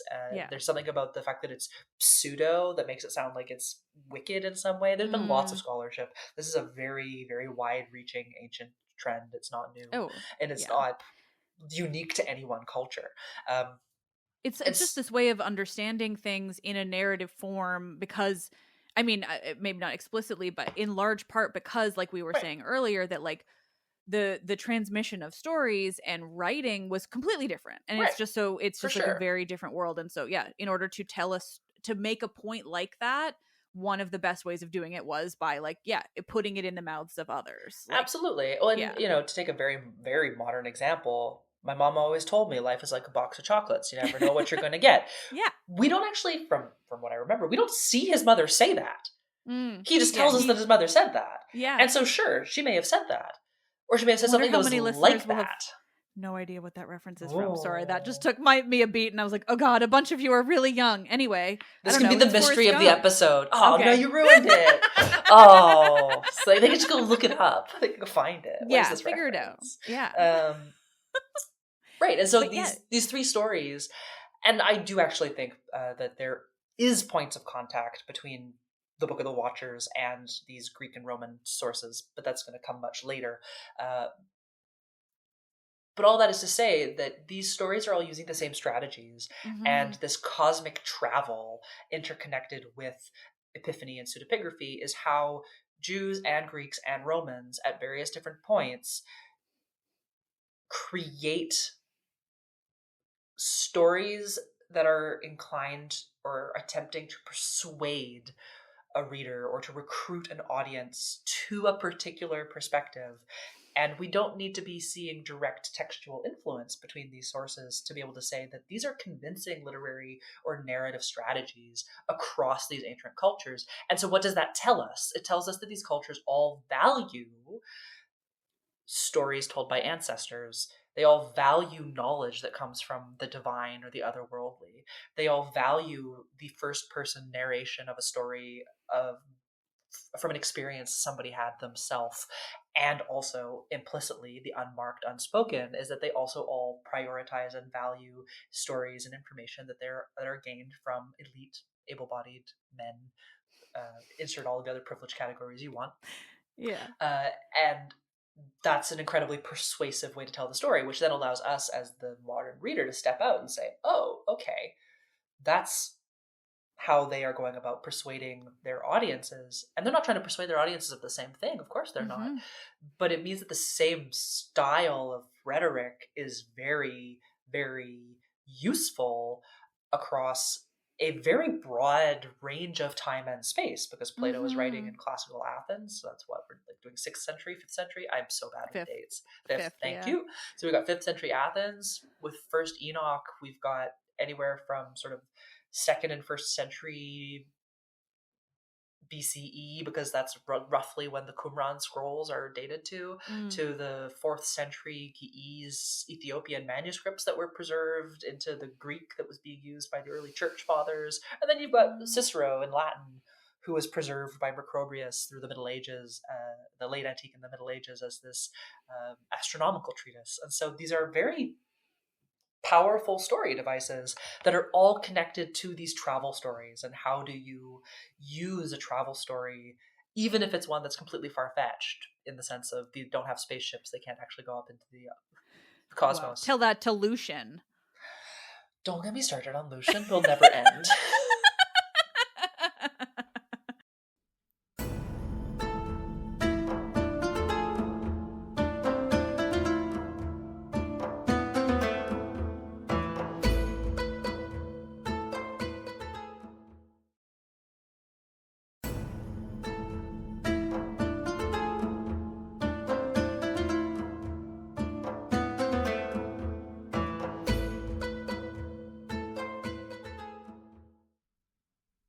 Oh my god! And I also could talk about Lucian forever, but I desperately wanted to fit him into this article on Air, Enoch, and Scipio, but I decided not to in the end, because he is so obviously being satirical, and that's not as obvious in the other text. But also, key thing, in true stories, Lucian actually does bodily travel into these otherworldly spaces. And something that struck me as being very important to these 3 eschatological stories is that they are disembodied travel.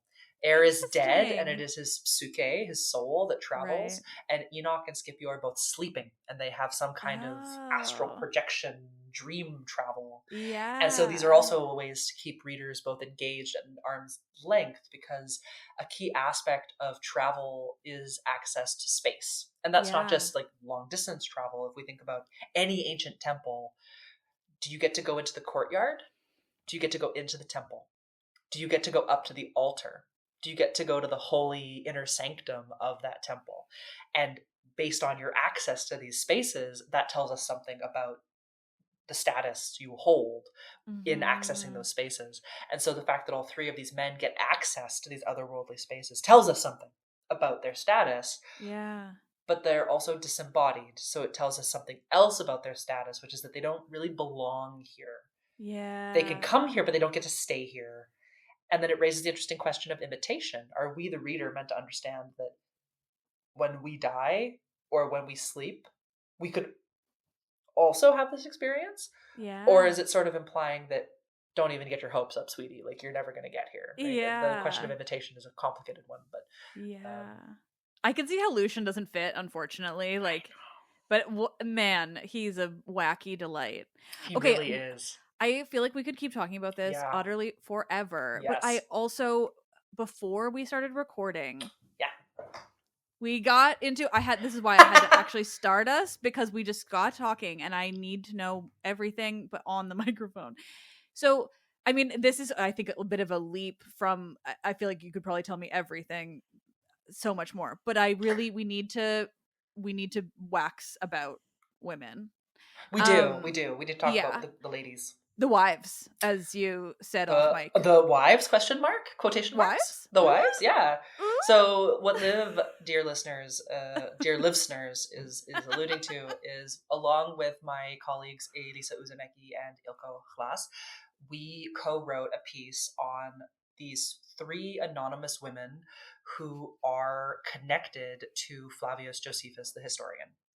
And Flavius Josephus, 1st century CE author. He is born and raised in, as he calls it, Judea. He is associated with various elite powers in that area, priests, kings, generals, etc. During the revolt against Rome, he is going to be given command, which is not uncommon in the ancient world. If you're a part of the elite and you're male, you're going to be given military obligations. And it's not going to go very well for him. He's going to be captured by Rome. He's going to be enslaved, and then he's going to, by a circuitous route, come to be in good with the Flavians, which is how he comes to be named Flavius Josephus. He takes this name in honor of his patrons. His Hebrew name was Joseph before all of this, sort of Latinizing or Romanizing, whatever we want to call it. And he is not going to be enslaved forever, but he has a similar historical and literary position to Polybius in relation to Rome. So this enslaved, captured, not really free, but also not really a slave anymore, non-Roman who's going to be writing history in the Roman court and in Greek. Now, for Flavius Josephus, just a few things going on there. So many things going on. And so Josephus is already himself an interesting character for thinking about who gets to write and what stories are they writing and for whom. And Flavius Josephus, his works are preserved for us in Greek. And we've got a whole bunch from him, one of which is called The Jewish Wars, which tells the whole story of the war that he lived through, its causes, its consequences, the interactions, who did what to whom, where, why, when, how. And he's very influenced by Thucydides as well as, I want to say Dionysius, Parnassus, but I could be mixing my dates around. Anyway. I don't know enough about him to question you. We'll go with it. Fair enough. But Thucydides sounds right. It definitely predates Josephus. That one, I know for sure. And also, especially with the sort of like the causes of the war, the casus belli, Thucydides is all about the, like, I'll tell you why they said they went to war, and then I'm going to tell you exactly why they went to war, actually. And Josephus does that. He's like, let me tell you why they said they went to war, and I'm going to tell you why they actually went to war, right? There's lots of that sort of stuff going on in Josephus. And he's got some very interesting rhetorical approaches, both to how he constructs himself as an authority figure and how he talks about Rome.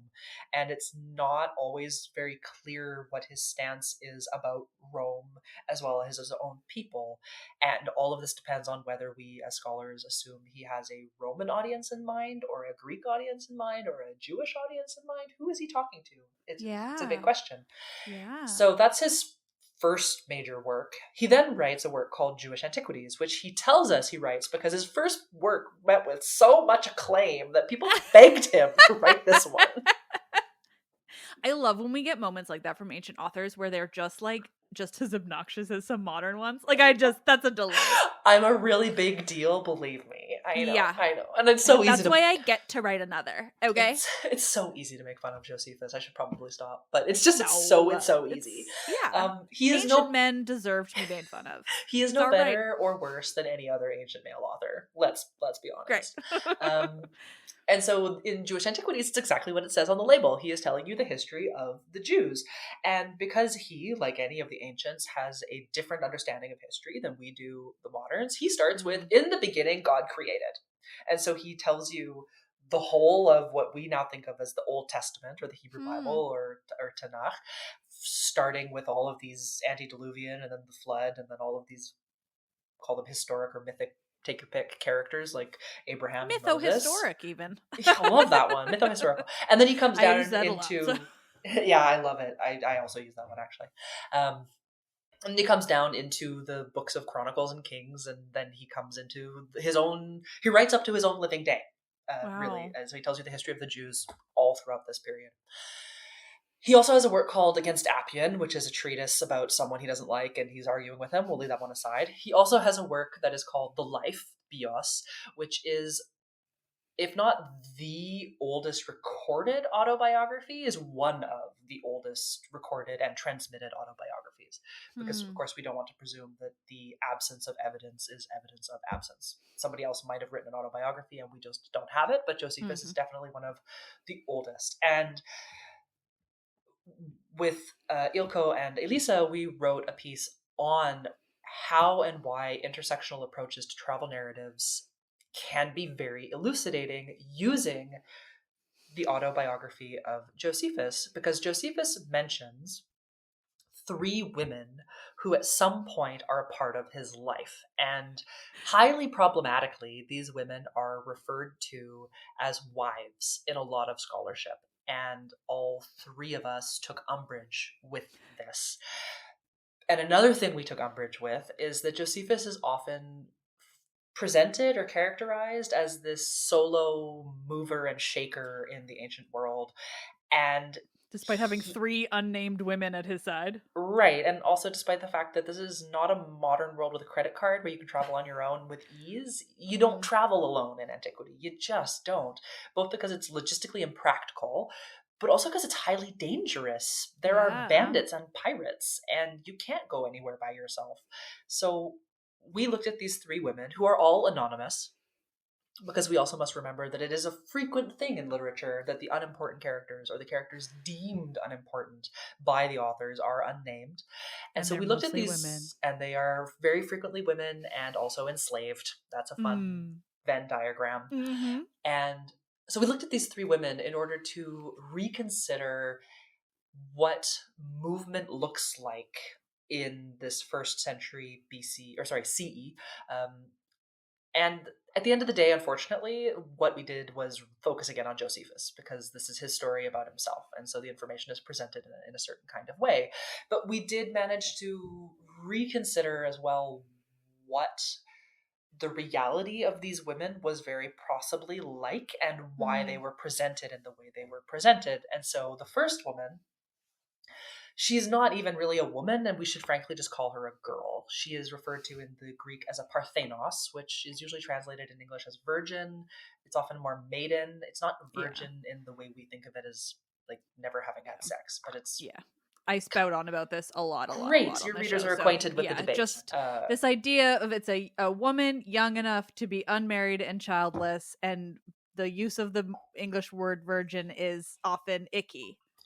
It is. And in this case, it probably is the case that this young woman, the word is being used of this young woman to denote never having had sexual congress with anybody. Well, I should say with a man, because people don't care about lesbian sexual activity. Yeah. Only penetration matters. And it doesn't threaten patriarchy because you can't get pregnant. So that's fine. Another thing I talk about on the show constantly. Maybe the ladies were having a lot of fun together because it didn't count, according to the men. Exactly. It's fine. And Josephus, I'll say, encounters this woman because both he and she are taken captive in war in and around the region or the city that is called Caesarea or Caesarea Maritima, and they get relocated somewhere else. Now, Josephus is an important enslaved, captured guest, and so under the command of Vespasian commands him to go and pick out the parthenos of his choice. And Josephus tells us some very important things about her, are very important within giant quotes here, that she's Parthenos and that she is one of the captives of the local, you could translate this as either native or indigenous or local regional communities. Yeah. And we don't know anything else about her. Yeah. Where is this Caesarea? Caesarea Maritima, it's now, it's along the coast of the Mediterranean near Akko in Israel, Palestine. It's right there. Got it. And this is just a big question. So. Yeah, no, it's totally fair. It is important to Josephus' narrative that she be both of the ethnic community as well as Parthenos, because Josephus has told us elsewhere that he is a part of the priestly social category. And priests as a sacred category, and not just for the ancient Jews, but for all the ancient peoples, right? To be a priest is a sacred, special category. And for this particular community, to be a priest means that you can only be married to or have sex with a woman who is pure, of some definition of pure. Yep. And there are writings in other places, and Josephus explains to us that women who were captured in war, even if they are returned to their families, are considered to be impure from a ritual perspective.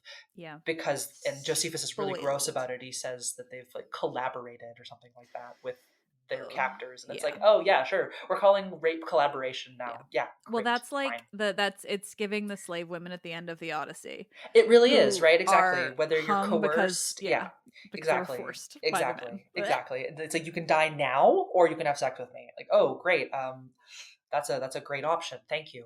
Yeah. And so this Parthenos is regularly referred to in scholarship as a wife, and she's not. She is a child. First of all, she's probably somewhere between 12 and 17, or maybe 18, Yeah. and she is a trafficked rape victim.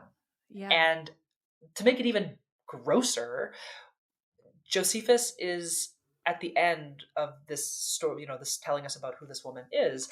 And so he's told her that she's, ethnically local and Parthenos because of it, how important that is to his status. He gets to preserve his priestly status. But then at the end, she is sent away.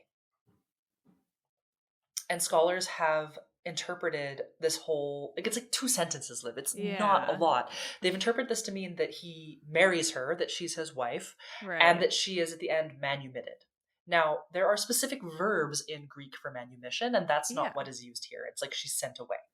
So she's very likely just taken and given to some other man as his new sex object, which is and there's not... no evidence of any kind of legality, like marriage, right? It's just like he picks up a virgin and then sends her away. Well, and the verbs used, whether we're talking Septuagint Greek or we're talking Homeric Greek, the verb for marry is always to take. And so it shows a... God, it's so great. I think it shows a modern discomfort from modern translators. Yeah. Because the same verb, whether it's labon or it's a different one, and I'm blanking on the one that Josephus uses, but it's also used in Homer, it's a verb that when the verb object, the grammatical object, is something material like gold or food or a trombone, the translators are very happy to say, oh, he took the trombone. Right. But when the verbal grammatical object is a woman or a female human being, all of a sudden it's translated as marriage. Sorry, this is an ongoing issue with ancient studies just generally, and it makes me want to scream. Right. But it also reminds me there is this verb that's used in Hesiod. Now, I don't know Greek, to be clear, but I am really good at poking around in dictionaries, and I know enough Greek to figure a lot out. And there is this verb that's used in Hesiod, and I've become obsessed with it because it's used to describe Medusa and Poseidon. And people have this really great habit of being like, oh yeah, that was consensual sex up until Ovid said it was assault. But the verb used by Hesiod, which is like the earliest version of anything with Poseidon and Medusa, I think it's perelexito, something like that. And it essentially, like, the other forms of it are pluck out a superfluous hair.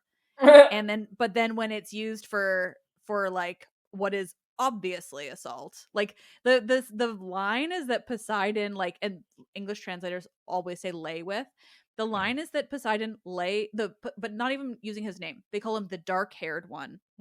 The dark-haired one lay with Medusa in a field of flowers, and that's the verb. So it's either lay with or pluck out a superfluous hair. But yeah, please tell me how it was like a consensual love affair. Like, that's such an interesting verb. Plucking flowers. Yeah, it's and plucking. No, that's assault. Sorry, here we are. Well, it's also very, very, like, the flower imagery is definitely so Persephone, Kore wandering in the field when Hades assaults her. I've actually been meaning to check, what verb is used there. I know the verb is also used with like Achilles and Briseis and stuff. So you're like, well, I'm not fucking being convinced that this is a love affair. No. Anyway, sorry, that was my little Greek. Because all good. That's wild. Right. Yeah, it is. For sure. Well, exactly. So one of the things that Elisa Ilko and I did was walk through. Like, so there is a category in Roman law for 2 slaves that share tents and are sort of, giant air quotes, man and wife, because they don't have the same level of choice and freedom and divorce rights that free Roman men and women would have had. And Josephus doesn't use any of that language for us. So we can use other historical evidence to sort of think about what this is. But let's also not shy away from the fact that this woman has no choice. And at the end, we're not told she's manumitted. We're just told that she is sent away. And we don't know what that means. Yeah. Then we find out that he moves to Egypt, and he's there with Vespasian and with the Roman army. And there he gets another woman. That's what we're told. Another woman. Like, Okay, Now, is sure. this because off mic earlier you said there was only use of the one word of gyune, which is woman? Was And this it, yeah, or because you'll get there? But I'm so interested in that point. and now I'm doubting myself and I'm misremembering. So it might be No. actually that the second and third woman are actually referred to as Gune. Okay, Um, so just for the listener, and that means woman. It's that where we does get mean woman. It, gynecology. yeah, it means woman, and it's an adult woman, and it's synonymous with wife. And in the same way that in like modern English ceremonies, people are uncomfortable with "I now pronounce you man and wife" at weddings. That's Yeah, because man and wife, like wife in English, used to just mean woman. So yeah. it man to mean husband and wife or woman to mean married woman. All these languages, we've all been doing this for a bazillion years, right? Yeah. And so Delightful. exactly, but and it's because marriage in different ways for both men and women does signal that you are now fully adult and you Hmm. are living an adult life in your communal uh, environment. And so Josephus gets to Alexandria and he has this other woman, and we don't really know anything about her other than the fact that she has children. It's not even very clear from the language whether they are children by a previous marriage or whether they are children with Josephus. Josephus does name one of them and raises him, so Okay. but we know the Romans adopted, so maybe he's going with that custom. We don't know. We also don't know what ethnicity, excuse me, this woman is. And Hmm. what we do know is later that Josephus sends her away because her habits are displeasing to him. Oh, okay. And people have made a lot of hash out of this minimal amount of information, and they've Yeah. made all kinds of arguments about how, oh, this proves that she wasn't Jewish because these habits are displeasing, and so they must be that she was like bringing idolatry into the house. Well, Seems like a that's leap. well, and it is a leap, and it fits a certain trope of Jewish, particularly Jewish prophetic literature or ancient prophetic literature, wherein it is because of marriage to foreign women that Jewish men are misled into idolatry. Right. So it Great. fits a paradigm, but Josephus isn't necessarily alluding to that paradigm. He's just like, Yeah. they could have been fighting and Yeah. said, like, who knows, right? All Well, I we feel like there could, know, yeah, there could be so many different things right? that All we get know, described as that. Yeah. exactly, all we know is that she is sent away. Presumably, he keeps the child that he named, but we don't really know. His third wife is the one we know the most about. She's from Crete, and she's from a Jewish family that is well respected and important in Crete. And she clearly has some kind of leverage, power, status, we don't know, because when she doesn't like the tutor they've hired for their children, she fires him and hires a new one. Hell yeah. Right? She's involved in her children's upbringing and education. Yeah. It's important. And household, that's a household That is a decision. household decision, absolutely. And so this was particularly Ilko's work. It did a lot of looking into, well, wait, why Crete? What the hell is going on with Crete? And Yeah. there is evidence that there were Jews living on Crete. But what Ilko reconstructed, based on other evidence and other sources, were the sailing routes of the Oh, ancient yeah, world. yeah. And Josephus is a landowner in Judea after the war. Yeah. And so he's partially in Rome, but he's partially in Judea. And Yeah. you can't sail directly I was there at going to certain say times of Crete's, year. yeah, right along the Crete is the way. stopping point. And Yeah. so thinking about Josephus as mobile and as moving and as needing to move between Jewish communities, because where you stay when you're on travel adventures, well, that raises, and then in a very hypothetical, I should say, all of our readings are, we think well argued, but of course you could take this information and argue other ways. It creates the understanding of, right, this is why a Cretan woman would have been a marriage possibility. Mm-hmm. The other thing that we argued or pointed out in the piece was that, air quotes around Mm-hmm. interestingly, these three women in terms of social and economic status align with where Josephus is himself in Oh. his various points in the autobiography. So synecdochally, they act as some kind of stand-in for Josephus himself. The Parthenos Yeah. is when Josephus himself is still a captive in a camp after Yeah. or during the war, and Vespasian commands him to pick his, sex toy of choice. And whether or not that's actually how it happened, and Josephus was told to choose, or whether that's Josephus sort of covering himself from criticism in some Mm-hmm. way, it still shows that, a female body is used as some sort of hospitality gift exchange between two men as a status marker at a time when Josephus himself does not have very high status and doesn't have as much agency. Then he gets to Alexandria, and presumably as someone who's been chosen to travel with the Roman court, he has more agency, and he has now chosen somebody else to be in his life. And then he sends her away because, and I can't remember the Greek, I can't remember if Josephus sends the Parthenos away or if she is sent away in a more passive voice. Right. But Josephus decides, he chooses the second woman and then sends her away. And then the third woman is a local Cretan elite and has the most status. And that's also when Josephus himself has the most status.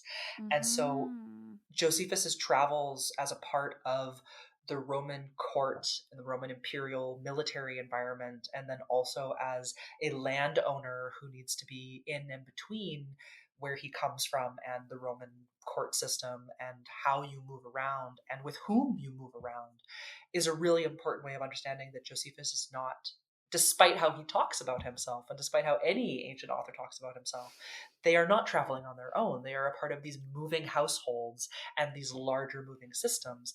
And that's before we even start talking about how many enslaved people they would have needed to be taking with them to, I don't know, change diapers, make dinner, pack laundry, whatever they're everything. Yeah, everything. I mean, I think about this with the Odyssey. It's been coming up a lot because there's like this moment where they like sack a city and take all of these women hostage, and then they are literally never mentioned again. And you're like, oh, eventually all your ships sink, so I guess they die, but you didn't think hard enough about them to tell us. And yeah, there's so often these just the implication of like there would have been all of these other people around. For sure. And they often don't get mentioned until you get some description or a very short description of some great ambassadorial political delegation that shows up somewhere, and then you get a reference to a retinue.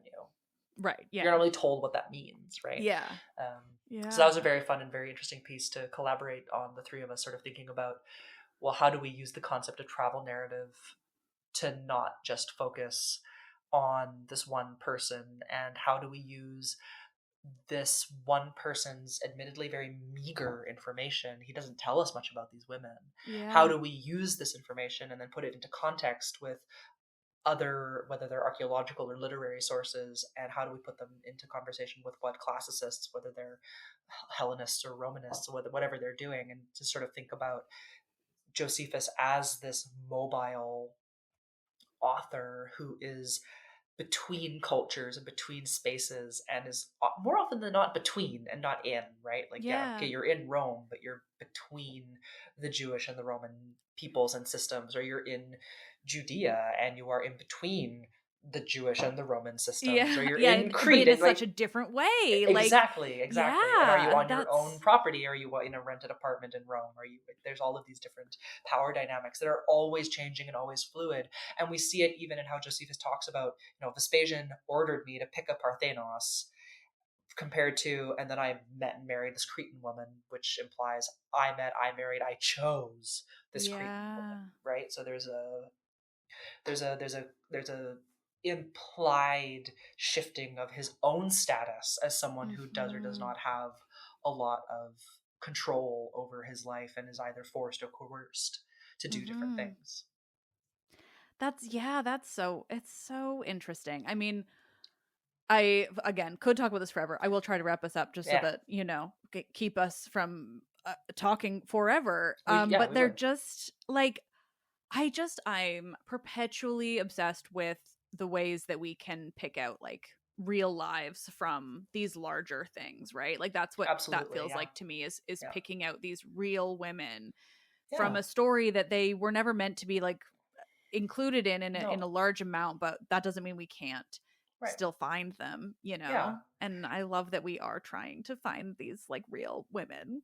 To borrow from another traveling Jewish author, Paul, for now we see through a glass darkly. We do only see these women darkly.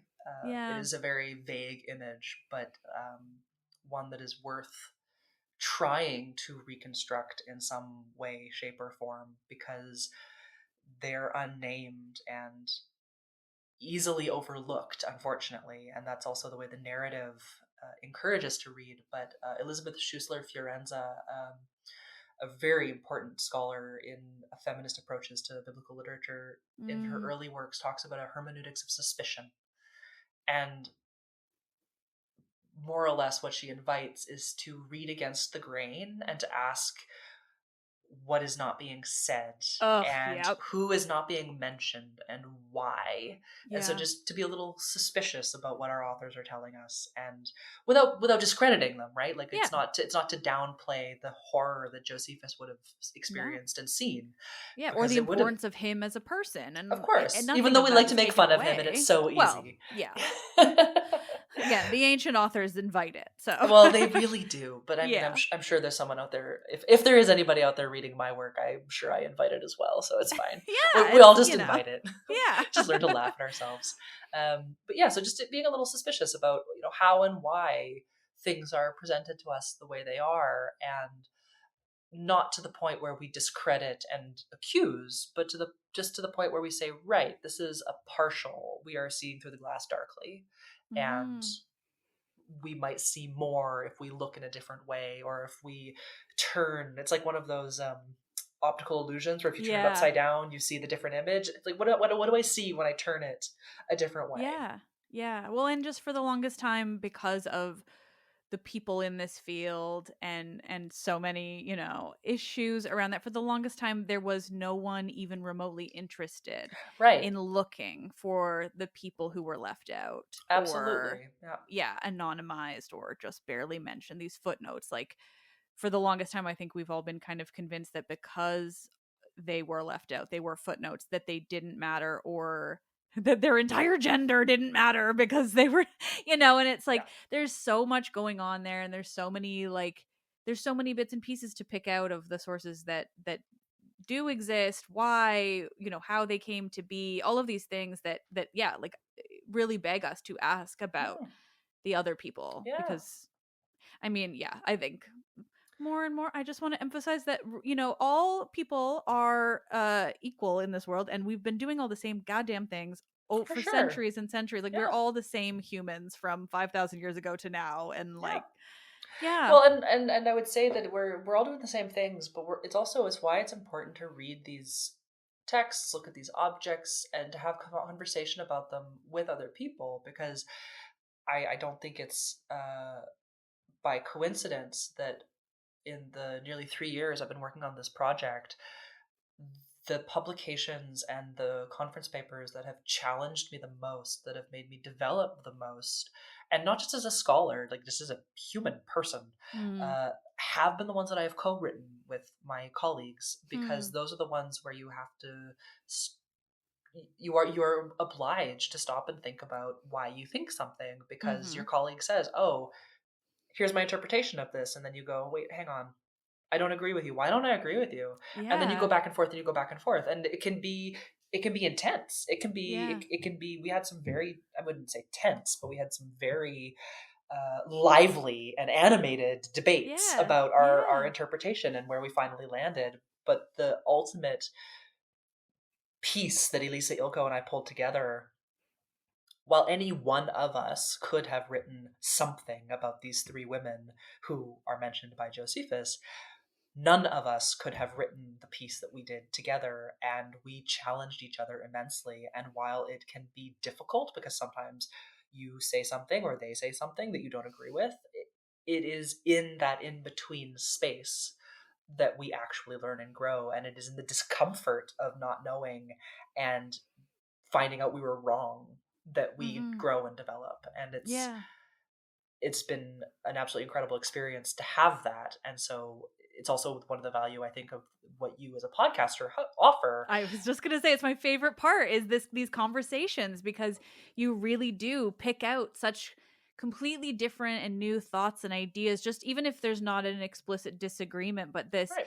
it's the conversing, it's that, like, shared experience of talking about these things, that Yeah, you develop ideas and expand them absolutely. and learn new things. And oh my gosh, yeah, it's my Yeah, favorite. and we develop and grow. I mean, the piece on Aaron, Enoch, and Scipio I wrote has been out for a while now, and I gave a talk on it last week, the week before. Hmm. Time has no meaning. No, it does And not. the talk I gave on it, okay, the audience member didn't say it quite like this, but they basically, the comment I made about the humor or the irony in Plato is entirely because someone said, yeah, okay, your argument kind of relies on the pseudepigraphy as being earnest. And are you sure Plato's being earnest? And I went, oh, I didn't think about that. And somebody else said, yeah, I think you're wrong about Cicero too. And I went, not about the pseudepigraphy thing, about something else about Cicero. And I went, oh, I'm so glad you told me, because I wanted to do something else with this, and I don't like it. Okay, sure, it's published, it's out, it's done, goodbye. Yeah. But like, it's only when people show up and say, I disagree with you. Oh, tell me more. Why do you disagree with me? That you can develop and learn. So it's fun to show up and have those conversations, even though, of course, our egos always take a hit when we find out we're wrong about something. It's not easy, but it is worth it. The discomfort is worth it. And it gets easier over time, I will say. Because, like, I've been doing these conversations for 5 years now, and the growth that I have had is, like, unimaginable. Like, in the 5... I mean, I've been doing this show for 8 years, which is also... Whoa, unhinged. good for you. Thank you. Yeah, I don't know how it's that been happened. A while. I blinked. Yeah. And the conversations have been since 2020, and yeah, like, those alone have just expanded my abilities and my knowledge and all of these things. And I've also gotten, like, I've gotten better at being like, no, I was totally wrong about that. Let me, like, expand that. Like, I mean, there's so much stuff from my early episodes that I'm like, don't trust me back then. Listen to the new stuff. You can listen to me, that's fine. But, like, learn from me when I then correct myself later, because I do. And yeah, it's just... Right, like our ancient texts, we are evolving, and we are not static. These things are always fluid, and the adventure continues. And we didn't even talk about how travel is actually a metaphor in most of these sources. I feel like we could go on forever. I mean, maybe you'll have to come back. Maybe I'll have to come. We can talk about coming of age and travel as a metaphor. And maybe Lucian a little. Like, I don't know. Oh my god, we should like, maybe this will be your chance, because I don't know if you try to avoid him in your studies much, but you can come on here and we can talk about his madness. I would love to come back and talk about Lucian. Okay, we're gonna okay, great. On the Syrian goddess is just... Okay, so see, I've only read the True History, and I've been... Actually, that's one that's... We should book club it. We should have a whole conversations book club. Oh my god. On the Syrian goddess. That's thrilling, because cool. Yeah, okay. I'm taking notes. Yeah, Listeners, cool. Stay tuned. Yeah, okay. Pinky swears. Yeah. Thank you so much for doing this. This was so much fun. Can't wait to talk about more Lucian. But yeah, it's been a joy. And is there anything you want to share with my listeners? Reading more, where to find you, anything? Sure. If listeners want to go and read some fun stuff, well, the article I was talking about with Er, Enoch, and Scipio is already out. It is called Authority from the Back of Beyond.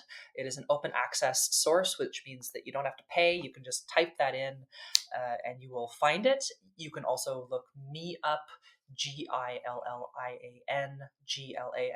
Gillian Glass, and you'll find either my website at the university or you'll find that article. The project, if you want to know more about it, if you type Aninan, ANINAN, Denmark into browser of your choice, you will find us. Or if you type in my name, you'll also find the website as well. If you're looking for fun ancient travel stories, well, I am definitely going to say that a person should read The Myth of Air, The Book of the Watchers, and The Dream of Scipio.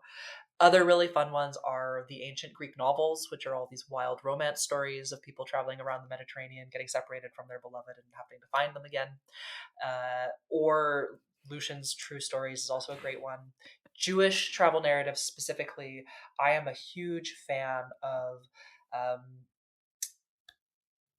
the story of the slave of Abraham and Rebecca from Genesis. So if you just type in Rebecca Genesis, it'll come up. I also am a fan of how Josephus retells that story in Jewish antiquities, and so you can just type up Jewish antiquities, Josephus, Rebecca, Abraham. There's free versions on the internet for that one. Oh yeah.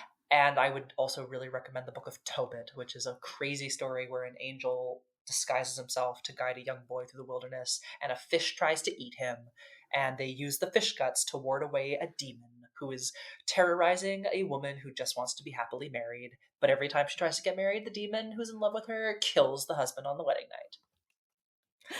So would definitely recommend the Book of Tobit. We love ancient stories. Right? They are wacky. And yeah. So good. So good. So good. I love that. That's great. Thank you. Yeah. Well, I'll try to link to some of the easier things in the episode's description too, so people can find it. And yeah, this was just so much fun. Thank you. Thank you so much, Liv. It's great to be back, to have been back, I guess, for more conversations. And we'll just have to do some Lucian next time. Oh, shucks. Yep. Rats. Oh, yeah. That's be so boring. I know.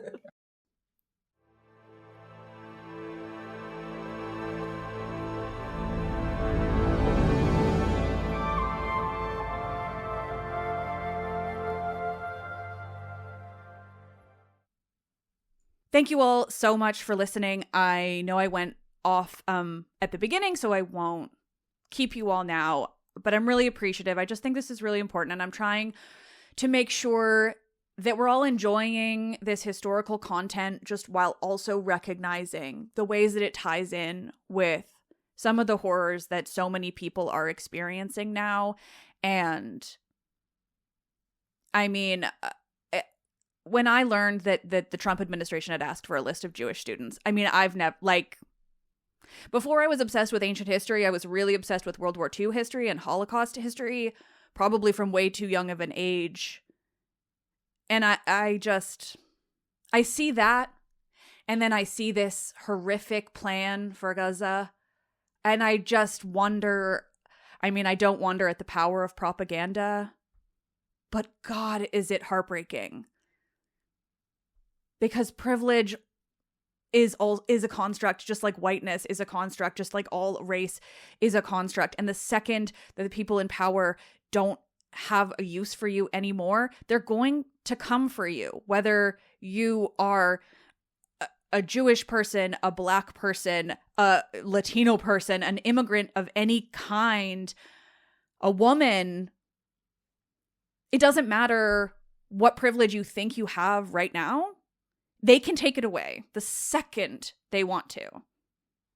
And we just should all be very aware of that. And all of that said, I said I wouldn't go on another soapbox at the end, so I hope you enjoyed this episode. An enormous thank you to Gillian for coming on, and it was a great time. And frankly, I had completely forgotten about the Lucian conversation because I am so burnt out, and now I'm really excited to send Gillian an email and figure out what we're going to do for this Lucian thing, because heck yeah.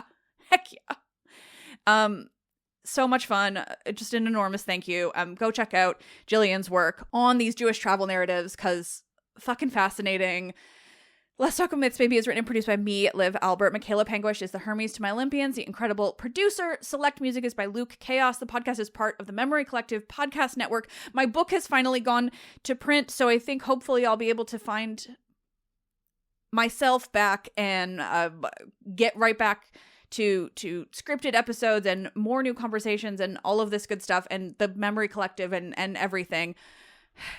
Fingers crossed. It's like really hard to like get over like really, really heavy duty depression burnout, anxiety burnout when you're also somebody who has to pay attention to everything that's happening in the world at all of the time, and everything is horrible. And how are people finding inspiration right now and like positivity?